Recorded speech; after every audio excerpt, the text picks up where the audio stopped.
Hold on to your butts. Hold on to your butts as we delve into all things Jurassic Park.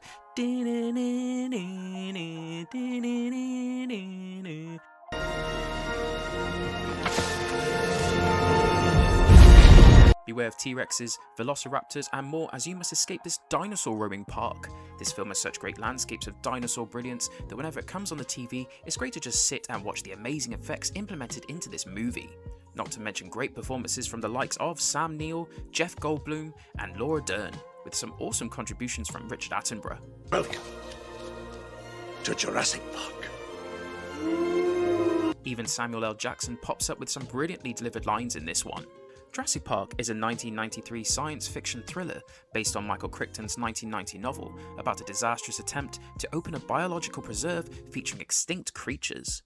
Wealthy industrialist John Hammond, played by Richard Attenborough, CEO of InGen, has secretly created a theme park on Isla Nublar, a remote island off the coast of Costa Rica.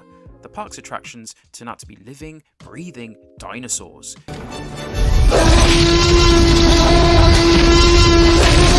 Who were cloned by extracting dinosaur DNA from mosquitoes preserved in ancient amber. However, after a velociraptor kills a park worker, Hammond's nervous investors demand an independent safety inspection before the park can officially open. So Hammond decides to invite 3 experts to tour the facility. The 3 are Sam Neill's Dr. Alan Grant, a pragmatic paleontologist with an exceeding interest in velociraptors, Laura Dern's Dr. Eddie Sattler, a paleobotanist, and Jeff Goldblum's Dr. Ian Malcolm, a cynical mathematician and chaos theorist who immediately predicts the park will fail because nature cannot be contained. Hello? Yes? I really hate that man. They are joined by Hammond's lawyer, Donna Gennaro, and Hammond's 2 grandchildren, Lex and Tim. The group sets out on an automated tour of the park in electric vehicles. However, a massive tropical storm approaches the island, forcing most of the park staff to evacuate. Simultaneously, the park's lead computer programmer, Dennis Nedry, executes a treacherous plan. Disgruntled over his salary, Nedry is being bribed by a rival corporate entity to steal frozen dinosaur embryos. To escape undetected, Nedry shuts down the park's security systems, which also deactivates the electrified fences keeping the dinosaurs in their enclosures. Clever girl. Potential castings. Turns out that Harrison Ford turned down the role of Dr. Alan Grant before the part was offered to Sam Neill.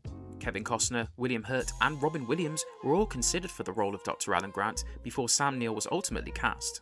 Turns out that Laura Dern was convinced to join the cast by her friend, actor Nicolas Cage. Today it's virtually impossible to see any actor besides Jeff Goldblum playing Dr. Ian Malcolm in Jurassic Park. During casting, however, a number of other actors were considered, including Jim Carrey. I'd have to see the dinosaurs dropping. Dino. Richard Attenborough returned from a 15-year acting hiatus to play John Hammond, a role initially offered to Sean Connery. Christina Ricci auditioned for the part of Lex Murphy, which ultimately went to Ariana Richards. In Crichton's original novel, Tim Murphy is the older sibling, but Spielberg reversed the ages to cast Ariana Richards as Lex because he didn't want to put a very young girl in intense life or death situations.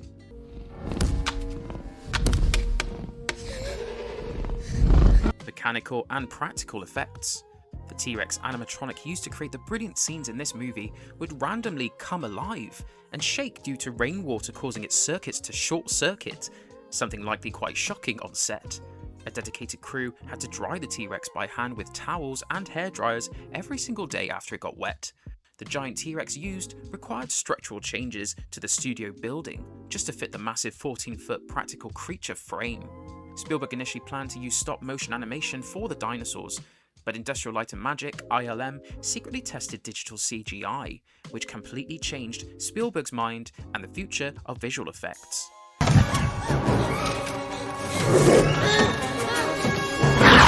Only one fully built robotic dinosaur made it to the set in Hawaii, as most of the movements were achieved via animatronics and CGI. While filming on the Hawaiian island of Kauai, the cast and crew were forced to huddle in a hotel ballroom as the region was struck by Hurricane Iniki, the most powerful hurricane in Hawaiian history. Hurricane Iniki hit the Hawaiian set on the final day of production in Kauai, forcing the entire cast and crew to seek shelter. After filming wrapped, Spielberg gave the cast members detailed, signed Velociraptor models as tokens of appreciation. They're flocking this way. Remember the iconic scene where the water in the cup ripples as the T-Rex approaches? In order to get this shot, it was created by attaching a guitar string beneath the dashboard of the Ford Explorer and strumming it. Spielberg was sitting in his car listening to the band Earth, Wind and Fire when the loud music caused his rearview mirror to vibrate, giving him the idea for the vibrating water. You may not realise this, but dinosaur footage only makes up 15 minutes of the film's entire 127-minute runtime, proving how much tension was built without them.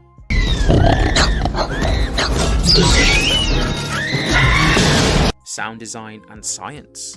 The iconic T-Rex roar that has become a trademark staple for the franchise was achieved through a massive audio cocktail made by combining baby elephant trumpets, tigers, alligators, a penguin, and dog growls.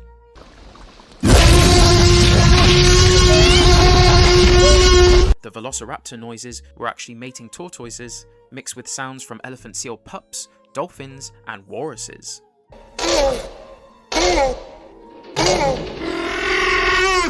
The Dilophosaurus vocals blended howler monkeys, hawks, rattlesnakes, and swans to create its unsettling audio design.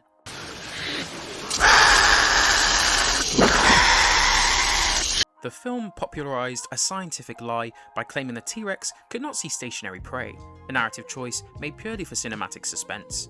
In reality, paleontologists proved that they had binocular vision and a very strong sense of smell. The Velociraptors are vicious and terrifying in this movie. However, real-life Velociraptors were actually the size of turkeys and feathered. The movie's raptors were modelled after the larger Deinonychus, but Crichton chose the name Velociraptor simply because it sounded cooler. By an incredible stroke of luck though, paleontologists discovered the Utahraptor, a species very close in size and appearance to the film's raptors, right as the movie was in production. The bidding war. Universal Pictures were very quick to get their hands on this idea of a movie, buying the rights to Crichton's book before it was even published. This ignited a bidding war against directors like Tim Burton, Richard Donner, and Joe Dante.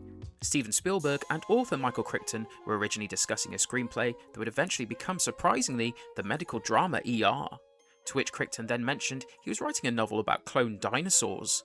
Spielberg was only allowed to direct his passion project, Schindler's List, on the condition that he agreed to direct Jurassic Park first. So Spielberg directed the movie alongside Schindler's List, relying on modern digital setups to review footage from Europe while filming his historical drama. A major book character was entirely cut from the film, as Dr. Richard Levine was deemed too redundant next to Ian Malcolm. The original ending was rewritten mid-shoot because Spielberg decided the living Tyrannosaurus Rex was the true star of the film. Oscar sweep. The film was a technical marvel and took home 3 Academy Awards: Best Sound, Best Sound Effects Editing, and Best Visual Effects. Jurassic Park broke the international box office record, earning over $900 million during its initial run, and has since surpassed $6 billion globally as an enduring franchise. I've decided not to endorse your park. So have I.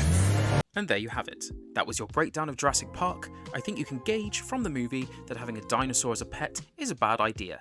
Unless you're a Flintstone, of course. Have a great day, and I'll see you in the next one.